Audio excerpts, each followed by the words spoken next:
Digamos, este libro, escrito antes de la campaña electoral del año pasado y el año que hemos vivido, un año largo de gobierno, es básicamente el relato de una historia de muchos, de muchas, una generación entera de revolucionarios latinoamericanos, los que están de mi edad, muchos en Colombia no están, no pueden estar, fueron asesinados, tuvieron que irse. Hubo una especie de vacío generacional cuando se hacen reuniones del progresismo en Bogotá, en algún lugar de Colombia, siempre hay una enorme diferencia de edades, un bache, o muy jóvenes o muy viejos. La- Ese espacio medio prácticamente no existe. Y no existe porque fue aniquilado, literalmente, siguiendo una vieja consigna, un viejo episodio por allá de los años 65 en Indonesia, cuando exterminaron todo un partido político, allí con unas cifras terribles, 500.000 asesinados. Partido sin armas, sin pretender hacer ninguna lucha armada, voluminoso, el mayor partido comunista de la historia. Esa práctica se irradió a Colombia también y fue aniquilado todo un partido y con ese partido también toda una generación que marca uno de los episodios de la violencia, el exterminio de la Unión Patriótica y el exterminio de una generación de la cual yo apenas soy un sobreviviente. Por eso tiene alguna importancia el libro, porque el libro es como una bisagra, coge dos momentos de la historia. Uno le llamaré muy clásico, el siglo XX, y otro que está por escribirse, muy, muy libertario, sin ataduras, que es lo que estamos viviendo del siglo XXI. Y por eso, porque mi vida y la de mi generación hace parte de esa bisagra, es que yo creo que es importante escribirla precisamente para que los jóvenes de hoy puedan mirar un poco hacia atrás, una experiencia, con sus fracasos, con sus éxitos, con su heroísmo y con sus cobardías, puedan escribir las páginas que sigan hacia adelante. Y nosotros podamos dejar ese testimonio, por eso somos la generación bisagra, un testimonio hacia adelante que tendrá que recorrer unos caminos quizás muchísimo más difíciles que los nuestros, quizás por lo que uno puede ver en la sociedad contemporánea. Aquí recogí una frase de José Eustacio Rivera que siempre repito por allá. Eh, Antes que me hubiera apasionado por mujer alguna, jugué mi corazón al azar y me lo ganó la violencia. Punto. Es un poquito ese primer signo de la generación del siglo XX, que quiso quizás por influencia de la Revolución Cubana y en medio del contexto de la Guerra Fría hacer una revolución con las armas. Ahí todavía está escrito y aún permanece esa frase para evaluarla, la frase que decía que realmente no se puede reformar un Estado si se quiere hacer de verdad una revolución, sino que tiene que cambiarse uno por otro. Bajo esa idea, cambiar un Estado por otro, pues toda una generación latinoamericana se lanzó a las armas. Desde el mito, desde los mitos, el Che, etcétera, hasta la realidad de lo que significaron miles de jóvenes, hombres y mujeres en las cordilleras de los Andes, en las selvas, eh, tratando de ver el mundo, porque así fue, conectados muy intensamente con un mundo que se movía también. Es una época de jóvenes. Siempre he repetido aquí y allá que cuando la juventud es vanguardia, lo que hay son revoluciones. Cuando la juventud es retaguardia, lo que hay son contrarrevoluciones, fascismos. Esa juventud vanguardia del entonces, 60, 70, 80, hasta ahí, pues hizo una nueva cultura, indudablemente, generó la marca de la música que se escucha a nivel mundial. Aún viejitos tocan aquellas canciones donde se inició una revolución cultural, no solo la que explícitamente en China se llamó así, sino en todo el mundo, una revolución cultural cuyos efectos aún no terminan. Quizás no se midió, como decía la frase, en el reemplazo de un Estado por el otro, sino que se midió por el cambio cultural de la existencia humana. Un cambio cultural que aún vivimos hoy como los ecos, que aún marca las posibilidades del futuro. Fue ahí, en ese inicio, en donde América Latina tuvo cabida, tuvo un papel, que comenzó una época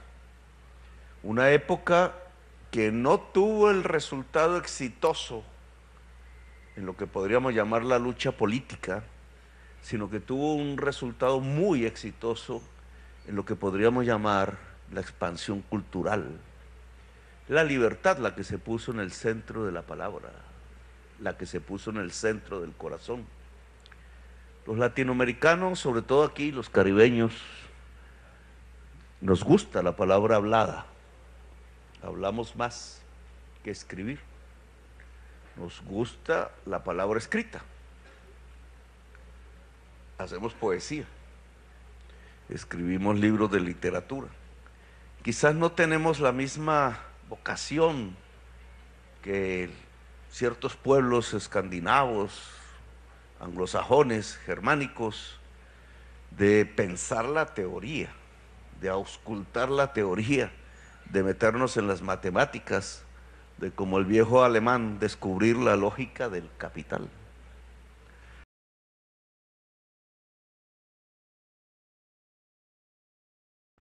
Quizás a aquellos pueblos les faltó la sensibilidad nuestra. Quizás la revolución bolchevique y el socialismo congelado en la Rusia soviética no podía desencadenar precisamente una revolución por falta de sensibilidad, quizás. Y quizás nosotros tenemos problemas por no alcanzar las posibilidades de articular una política con la ciencia, que nos parece un tanto fría, porque quisiéramos más las pasiones y los sentimientos. Quizás un señor como Carpentier, que leí en mi juventud, que es parte de algo que América Latina tiene que reivindicar con mucho, es pertinente para este acto, como el boom latinoamericano, que así se llamó, el boom de la palabra hablada y escrita. Yo hago más parte de la palabra hablada que de la palabra escrita. Ese boom latinoamericano pues puso una marca que era necesaria quizás en los entretelones de la política mundial de finales del siglo XX. Quizás la palabra escrita, la palabra hablada y la palabra pensada y reflexionada son absolutamente necesarios para construir un relato integral de los cambios del mundo de hoy. Lo que nosotros hicimos al principio fue lanzarnos con sentimientos, leer libros, leer poesía, leer novelas, leer la historia latinoamericana. En esos pueblos del Caribe nos lanzamos a hacer una revolución. Algunos la hicieron, otros nos quedamos medio en el camino. Pero bien sería dable pensar qué pasa con esas palabras, esas ideas, esas concepciones ahora en este siglo. Allá en el pasado está para la reflexión del historiador, para las anécdotas, para los cuentos, para las recopilaciones de vidas como esta. Pero lo más importante es saber para qué sirve eso en el presente. ¿Qué significa eso que se realizó en aquellas décadas con armas, sin armas, cogerlas, dejarlas, hacer acuerdos, buscar democratizaciones, salir de una época de dictaduras, que indudablemente es uno de los logros de esa generación latinoamericana, hacer abandonar el mapa latinoamericano de las dictaduras militares y de las dictaduras civiles que se le parecían, como en Colombia, abrir las posibilidades de una democracia ya para los años finales de los 80, los 90, hacer acuerdos de paz como hizo mi organización, el Movimiento 19 de Abril, el M19, que nunca reivindicó el marxismo, aunque yo he leído el marxismo, nunca reivindicó la idea de tener una política correcta o de ser el partido de vanguardia de una clase social. Simplemente quiso hacer cambios como cuando se mueve el agua estancada y los provocó. Ni más ni menos si miramos estas últimas décadas de la historia latinoamericana, incluso antes del triunfo electoral de Chávez, hay un triunfo poco conocido, poco analizado, que es el de una guerrilla que deja las armas, le matan a su comandante, lo asesinan y a los 6 meses se ganan las elecciones. El M19 se gana las elecciones de Asamblea Nacional Constituyente, 1991. En medio, en una circunstancia en donde caían dictaduras militares, en donde empezaba a apagarse la guerra revolucionaria centroamericana y donde se derrumbaba todo el mundo soviético. Una época interesante, indudablemente, pero dramática. ¿Qué hacía esa guerrilla solitaria en medio de un país como Colombia, ganándose unas elecciones cuando todo lo que parecía alternativo se derrumbaba? No tenía mucho futuro. No podía ser más que un testimonio que lanzara. El testimonio es, decía uno de esos comandantes de esa organización, como una posta que se entrega al que sigue. No podía ser más que lanzar eso, como entregar un testimonio hacia adelante. Su destino estaba ya asignado por la realidad de la historia mundial, no iba a sobrevivir. Había sobrevivido el combate, la guerra de verdad, pero no iba a sobrevivir el combate de los cambios de la historia, porque la historia venía en contra, sus vientos venían en contra, se apagaba su voz apenas en un texto que todavía está, lo han contrarreformado muchas veces, la Constitución de Colombia. Ese país tan anegado de violencias, incluso hoy, que tiene uno de los textos constitucionales más avanzados del mundo. ¿Cómo entender incluso esa ficción política entre un texto tan avanzado, hecho por excombatientes, revolucionarios y por otras fuerzas políticas, y una realidad tan conservadora, tan ligada al atraso político, tan encerrada, tratando de no mirar el mundo y cómo cambia, tan anegada por la sangre fratricida, regada por la violencia, por muchos problemas contemporáneos? Tan paradójico fue la situación que un muchacho recién salido de la cárcel, coronel venezolano, decidió ir a mirar allá cómo era el asunto en 1994. Y nos encontramos los que salíamos de la constituyente. Yo no fui constituyente, sino mi movimiento, yo era parlamentario, ya por primera vez elegido en un congreso que no conocía muy bien cómo era, ni para qué servía. Y el comandante Hugo Chávez, que llegaba a mirar cómo había sido la Asamblea Nacional Constituyente. Ahí hay una bisagra, no sé si frustrada, no sé si interrumpida, pero ahí hay una bisagra de la historia. Porque Chávez no pertenecía propiamente a la generación nuestra, y creo que él resentía internamente del tema. pertenecía a otra, era otra, su fuente había sido otra, el origen de su existencia. Nosotros pertenecíamos a la tradición guerrillera de América Latina, profunda, digamos. Indudablemente el M-19 hacía parte de una especie de, le dicen el heavy metal latinoamericano, de intento de revolución incluso mental de todas las estructuras y de los arquetipos que en ese momento yo le llamo eran los clásicos, pero de los cuales nosotros nos intentábamos escapar permanentemente, creyendo que esa revolución colombiana tenía que ser muy parecida a las palabras de García Márquez, a sus mariposas amarillas, a volar, a hacer algo que no se había escrito antes, a algo que llamamos en ese momento el realismo latinoamericano, a escaparnos de lo que el viejo alemán filósofo había escrito, como si esas escrituras también fuesen una prisión. Nos escapamos y nos acabamos, dejamos el testimonio.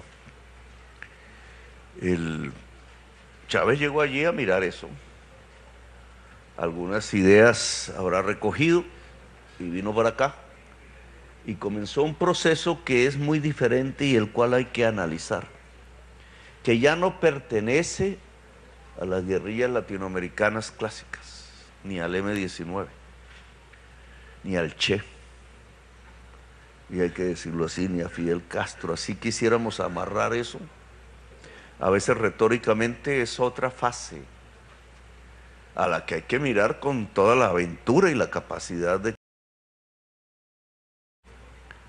Lo que siguieron fueron triunfos electorales, aquí, allá, por doquier.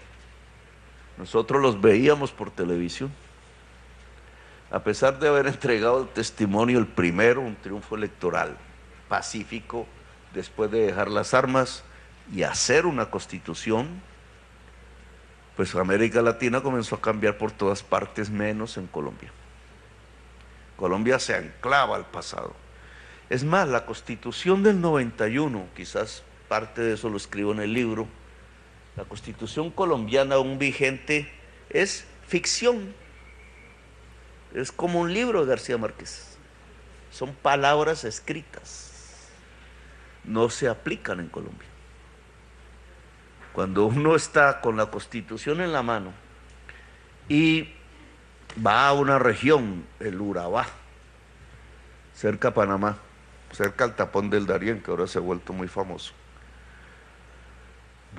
La realidad de la Constitución escrita y la realidad real del Urabá distan kilómetros y kilómetros de distancia. En el Urabá existía una dictadura que mataba a los obreros, 3.000 asesinados, uno por uno, o en masacres.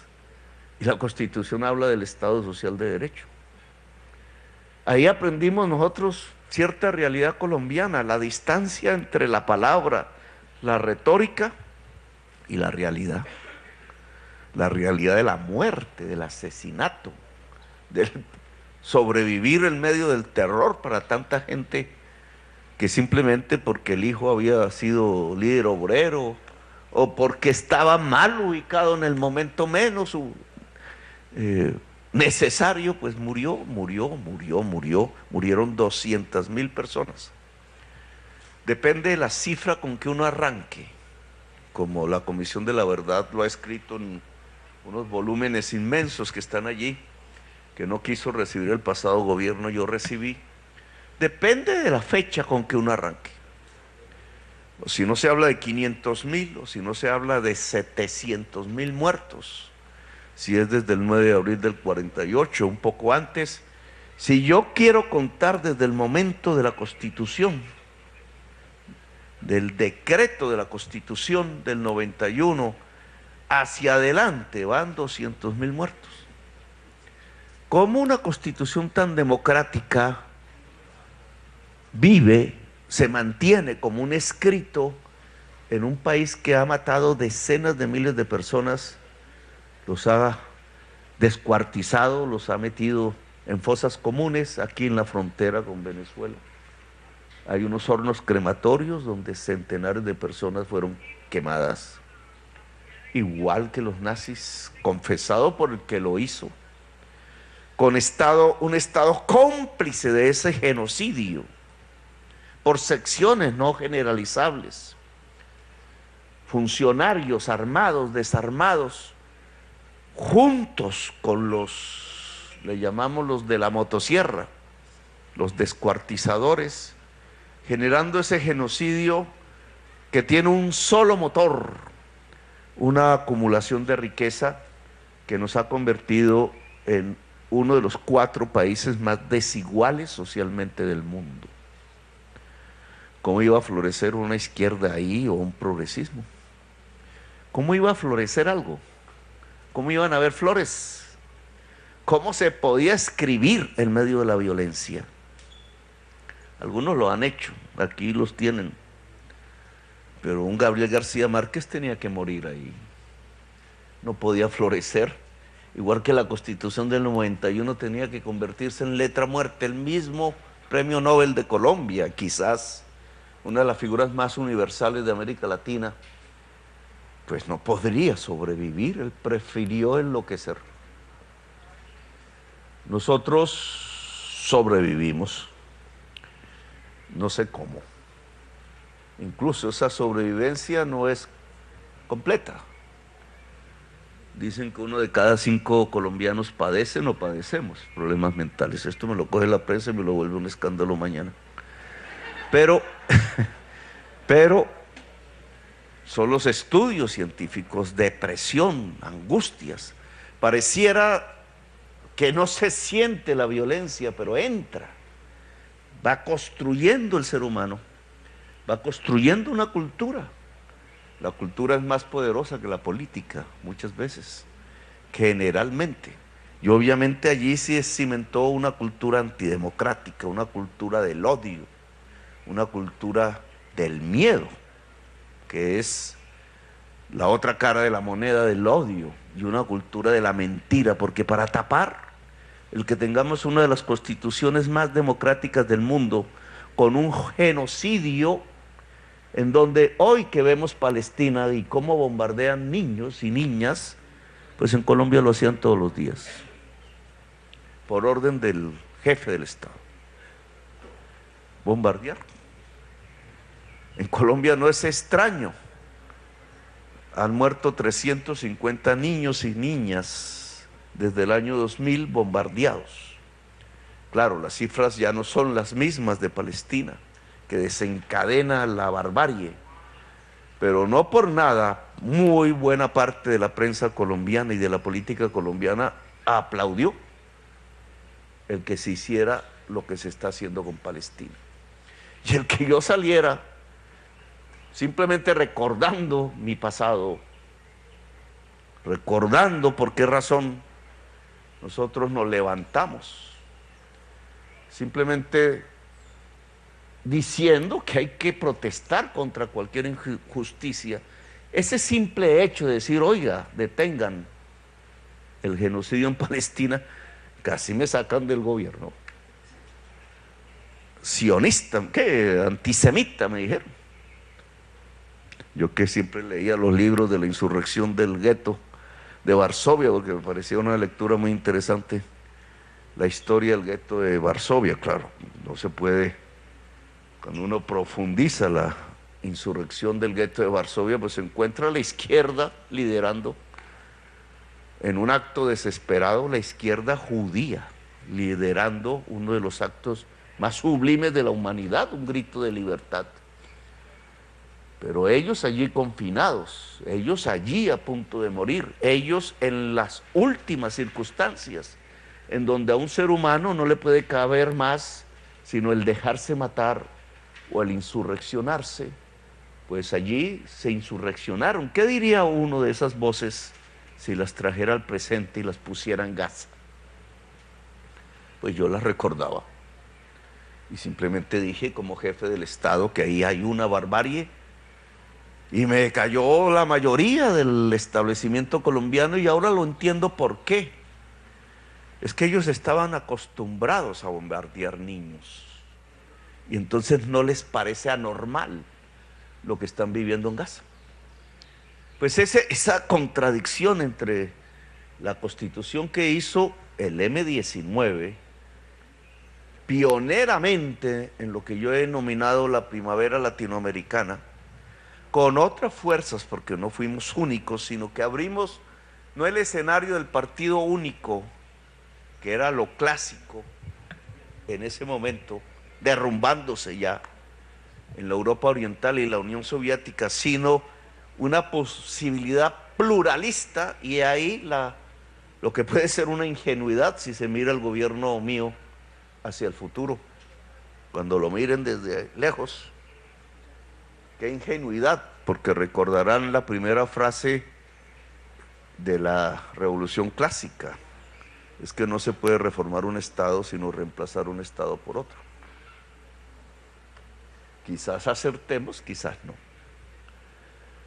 Veamos un poco, y discúlpeme el trazo biográfico, pero el hoy, lo que acontece, no tanto el análisis del pasado.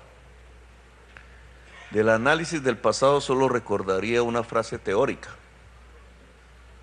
el socialismo es la propiedad del Estado de los medios de producción. Y ahí un concepto teórico construido allá en Europa. El cambio es el cambio de las relaciones de producción. Eso casi no cabe en la poesía, ni en la literatura, ni en la novela. Es difícil explicarlo. Pero si lo traigo a tiempos actuales, ¿en qué quedó ese relato? Las relaciones de producción o el socialismo es la propiedad estatal de los medios de producción. Pura teoría. Esa teoría, puesta a los ojos de hoy, diría uno, pues fracasó. Una frase. Me puse a leer el COVID en Italia, porque me dio el COVID, casi me mata. En Italia me puse a leer pues los 3 tomos del Capital. Tuve tiempo. El tercero es aburridísimo. No, eso es un poco de su borrador y todo metido en un libro. Pero ahí trataba de mirar un poco dónde podía existir una frase similar.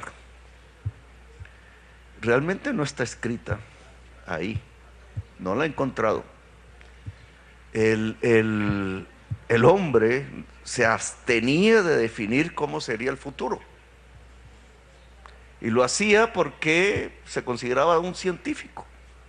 Lo que quería era ver las leyes de lo que estaba viviendo, de tal manera que todavía hoy no se ha podido sobrepasar un análisis con la profundidad que él realizó sobre el presente, la lógica del capital.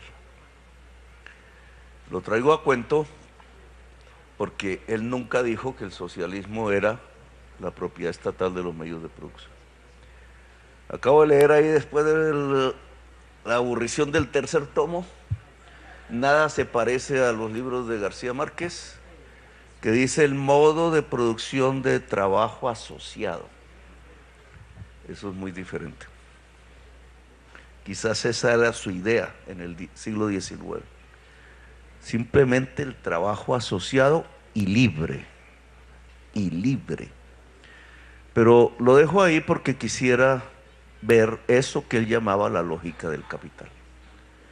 Él decía, el capital es como un huracán, se expande, no tiene límite, muy revolucionario en ese sentido, porque su gran motor es la tasa de ganancia, la ganancia, y para eso cada vez va a consumir más seres humanos usándolos como obreros, cada vez más materias primas, y cada vez más mercancías saldrán a cualquier resquicio del mundo, porque en la realización de las mercancías se realizará la ganancia.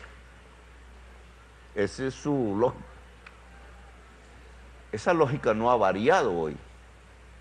Solo que si yo la pongo en contexto con lo que estamos viviendo en estos años del siglo XXI, en lo que pasa en Gaza, en lo que pasa en Ucrania, en lo que pasa en la economía y en la política contemporánea y en lo que entonces nos afecta, si uno es un presidente de un país como Colombia, pues ahí tenemos algo que quizás en el siglo XX no imaginábamos, ni está escrito en la Constitución, ni yo lo viví en esa parte de la bisagra del siglo XX, ni ningún movimiento revolucionario radical o no radical, ni pacífico ni armado. La crisis climática. Ya los científicos sí sabían, año 89 creo, ahí tiene unas fechas, un señor Janssen, científico anglosajón. Janssen debe ser más bien escandinavo, de origen escandinavo, ya lo decía él. ¿Cómo se nos distancia la palabra, la retórica, nuestra sensibilidad un poco de la ciencia exacta, o de la pretensión de que hay una ciencia exacta?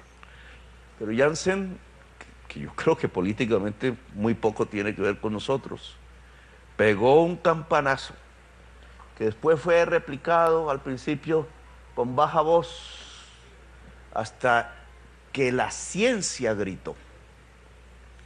Y aquí este es un primer elemento que me parece fundamental para el progresismo de hoy, porque en la bisagra del siglo XX nosotros creíamos que estábamos aplicando una teoría científica. Yo creo que sí la aplicábamos, pero era una ciencia incompleta. Todo el accionar, la táctica, etcétera, estaba guiada por lo que llamábamos la praxis, es decir, por estar iluminados, entre comillas, por una teoría que tenía sus complejidades, sus recortes, pero hoy hay una teoría científica, que otra vez replica por todos los rincones de la humanidad. Es la teoría de que al emitir gases efecto invernadero que provienen del petróleo y del carbón, y aquí el petróleo, ustedes tienen mucho petróleo, nosotros tenemos muchísimo carbón. Mire cómo estamos en uno de los ombligos de la problemática actual, en este Caribe. Cómo al emitir eso allá a la atmósfera se produce un calentamiento global, dice la ciencia, que puede provocar la sexta extinción, incluida la de la especie humana. Ciencia, biólogos, gente de expertos en clima, geólogos, químicos, físicos, etcétera, matemáticos, modelos inmensos en las universidades del norte, explorando a través de la articulación de las variables y la correlación estadística los diferentes escenarios que traería el cambio que nos parece frágil de 1 grado centígrado, de 2, de 1,5, de 2,5, en las consecuencias sobre la vida en el planeta Tierra. La ciencia está ahí, su panel de expertos, miles y miles de científicos juntándose a través del trabajo libre asociado, que es cerebral. Solo que ya no le ponemos la marca que es, colaborando para encontrar lo que nos puede acontecer, lo que ya nos está aconteciendo. La crisis climática, cambio climático, le dijeron al principio, cambio climático es muy suave como palabra, es un cambio más de tantos. No, crisis, apocalipsis diría la Biblia, colapso, crisis civilizatoria de la humanidad, dice el Papa, etcétera. Se podría otra vez llenar de libros las bibliotecas alrededor de este tema. Solo que poco se ha ligado la ciencia y la política. Y el progresismo es eso, o por lo menos ese era el mensaje de la época clásica de los revolucionarios del siglo XX, la conjunción de teoría y práctica, es decir, la praxis. Solo que la teoría de hoy está suministrada, la tenemos, la podemos leer, la podemos investigar, nos podemos incluso volver eruditos si nos especializamos en esas materias. ¿Qué significa eso? Si yo vuelvo al viejo alemán, que por eso fue que volví a leer en el COVID como experiencia humana está ligado a esta nueva ciencia. Pues los científicos de Cambridge dicen que sí, que el COVID simplemente es uno de los virus de muchos que han pasado y van a pasar ligados a la crisis climática. Y entonces el COVID nos muestra en la práctica cómo es que podría ser la extinción de la especie humana hacia adelante. Claro, es una campanada. El COVID hizo lo que ningún partido bolchevique pudo hacer: detener el capitalismo en todo el mundo. Un año. Y aún hoy, aún hoy hay consecuencias. Detuvo el capitalismo un bicho invisible y no humano. No fue la teoría clásica nuestra, fue un virus. Pero es que es un virus que va marcando la extinción.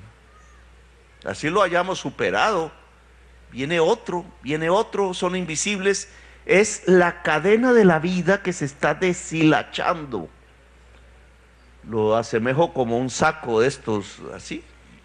O este lino, sácale una hebra, pareciera nada y se acabó la camisa. Es lo que nos ha pasado, una hebra. Pero se está acabando la camisa, el tejido, es el tejido de la vida. Ahora, si yo cojo al alemán y lo articulo a la ciencia de hoy, casi que ninguno de esos científicos se ha leído al alemán. Seguro que no. Encuesta para hacer de la prensa. Pero si los vinculo en la teoría, encuentro que lo que dijo el alemán alrededor de la lógica del capital, la acumulación ampliada en busca de ganancias, es lo que se ha reflejado en la atmósfera, también como un huracán ampliado en términos de CO2 acumulado. La acumulación del capital en la atmósfera es CO2 acumulado. Y si esto lo proyecto hacia adelante unos añitos no más, pues si la lógica del capital sigue, el CO2 acumulado acaba la vida en el planeta. Ya lo había escrito. Consume las fuentes de riqueza, el ser humano y la naturaleza, es decir, la vida. La lógica del capital consume la vida. Y entonces aquí vienen nuestros problemas prácticos de hoy. ¿Y qué hacemos? ¿Qué hace Latinoamérica? ¿Qué hace el Caribe? ¿Qué hace el mundo, obviamente? ¿Qué es lo que estamos viviendo? Ustedes están viendo cómo se desbarata el derecho internacional. Igual que la hebrita, en términos jurídicos, el acumulado de la civilización humana, incluso a partir sobre todo de la derrota de los nazis, se está acabando. Ustedes son víctimas de eso. Decidieron bloquearlos. Alguien decidió bloquearlos. Alguien que no es nadie de aquí, es de allá, decidió bloquearlos. Y decidieron bloquear uno y otro país y poner presos presidentes y ponerle precios a la cabeza y romper completamente las normas del derecho internacional. Y hoy, ¿qué estamos viendo como práctica? Delante de nosotros mismos, un señor loco que se llama Netanyahu, que es capaz de atraer la alianza de los Estados Unidos solamente porque el capital israelí o solidario con el capital israelí, es dueño de la banca norteamericana. Tengo que recoger al cantante Roger Waters, ¿cómo es? de Pink Floyd, porque ningún hotel de Bogotá le admite dormir ahí. ¿Por qué? Porque decidieron vetarlo porque defiende a Palestina. Eso es derecho internacional, eso es democracia. Entonces es una solidaridad a la inversa, tratando de que no se diga que están haciendo lo mismo que Hitler hizo con el pueblo judío. Es decir, que estamos ante un genocidio y que está avalado por quienes hablan y hablan todos los días de democracia. una paradoja total. Entonces a nosotros nos califican y ellos no se dan cuenta que están matando muchísima más gente, y no gente solamente, sino bebés. Una masacre de bebés. Herodes, yo no sé si Herodes existió o no, pero lo que estamos viendo es un Herodes poderosísimo, matando y matando niños en la tierra. Eso no es el derecho internacional. Derecho internacional ha muerto. Le decía, porque tuve la oportunidad, me invitaron, yo no sé por qué me invitan, pero me invitaron a una cosa que llama la PEC ayer, antes de ayer. Es un foro del Pacífico. Entonces los pueblos del Pacífico, no todos, es un club exclusivo. Nosotros llevamos 28 años pidiendo que seamos miembros plenos, y no, Colombia no les parece. Entonces solo invitan a Colombia. Ustedes me invitaron. Allá está Chile, Perú, México, Estados Unidos, Canadá, y se va uno por el otro lado, Australia, Rusia, China, Japón, mejor dicho, y todos así sentaditos en una mesa. Yo dije, miércoles, eso va para mi libro. Ahí está, en el curubito del poder mundial, que es obviamente la olla del Pacífico. Nosotros los pobres, los países, es más, el Pacífico colombiano es la parte más pobre de toda la olla del Pacífico. ¿Saben por qué? Porque en el Pacífico colombiano, que es selvático, la selva más biodiversa del mundo, llegaban los negros esclavos escapados a hacer sus aldeas, y la oligarquía blanca esclavista se vengó, no adelantando la región. Y entonces cuando ustedes observen todo el litoral pacífico en todos los continentes, encuentran que la región más pobre de todo el litoral es el pedacito colombiano, porque es una venganza racista contra el pueblo negro que trajeron a la fuerza a Colombia, pero decidió liberarse. Bueno, en ese curubito estuve yo sentado y les dije, ¿usted iba a preguntarme o yo estoy hablando? No, dije que la palabra escrita y la palabra hablada. Le quiero preguntar, presidente, si en esa reunión le dieron café. ¿Le dieron café? Sí. Porque aquí no tenemos café venezolano. No sé de qué país. Y quisiera ofrecerles, porque esta conversación está muy interesante, ¿verdad?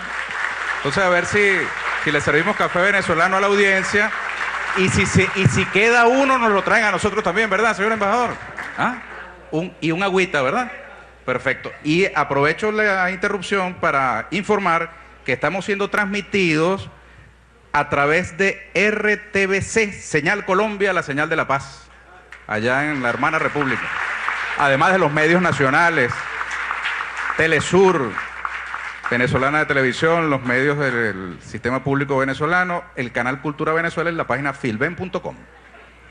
Tiene la palabra de nuevo Gustavo Petro. Me están esperando ya en este momento. Entonces, lo que quería decirles, en esa reunión les dije, porque yo digo, si el pueblo colombiano me dio la oportunidad de ser presidente, es para algo.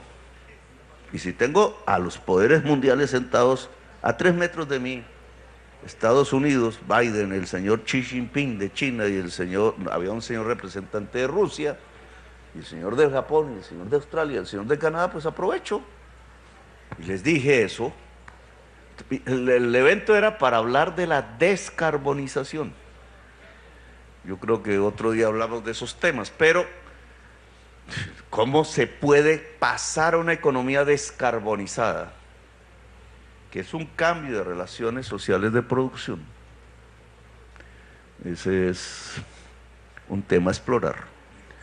¿Cómo se puede pasar a una economía descarbonizada? Es decir, sin petróleo y sin carbón. Y el petróleo es lo que ustedes exportan, y el carbón es lo que nosotros exportamos. ¿Cómo se puede pasar, es decir, cuidar la vida en el planeta, si estamos en guerras? Si el deporte favorito es la guerra.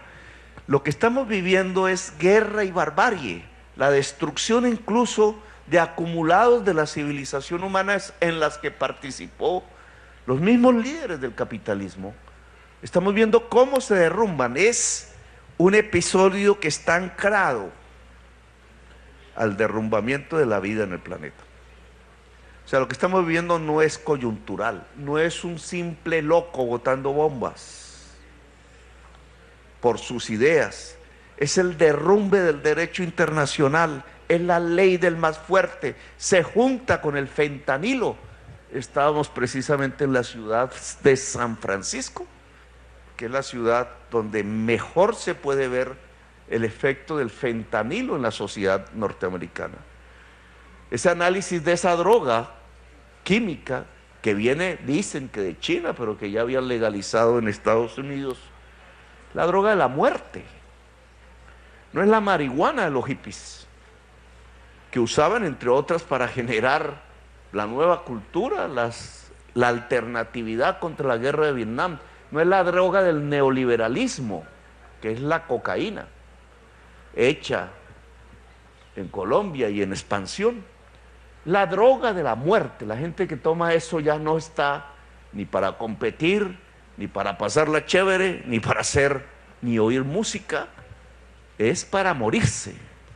Si uno coge ese malestar de la cultura, que hay que llamarla así, esa droga, que seguro tendrá otras parecidas, coge el derrumbe del derecho internacional, coge el genocidio visto en directo y en línea. ¿Qué piensa un joven hoy? ¿Tener hijos?